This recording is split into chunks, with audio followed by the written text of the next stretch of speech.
అమెరికాలో కొందరు ఫ్యాషన్ డిజైనర్లు రూపొందించిన పెళ్లి దుస్తులు అందరినీ ఔరా అనిపించాయి.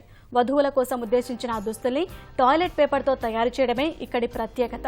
న్యూయార్క్కు చెందిన ఓ సంస్థ ఇంట్లో రోజువారీ వినియోగించే వస్తువులతో పెళ్లి దుస్తులు రూపొందించే పోటీని ఏటా నిర్వహిస్తోంది. 12వ ఏడాది నిర్వహించిన పోటీల్లో పాల్గొన్న ఔత్సాహికులు ఇలా టాయిలెట్ పేపర్తో అందమైన దుస్తుల్ని డిజైన్ చేశారు. వాటిని ధరించిన అందాల భామలు పెళ్లి కూతుళ్ల ర్యాంపుపై ఒయ్యారాలు ఒలకపోశారు. అత్యుత్తమ దుస్తుల్ని రూపొందించిన వాంట్రాన్ $10,000 నగదు బహుమతిని గెలుచుకున్నారు.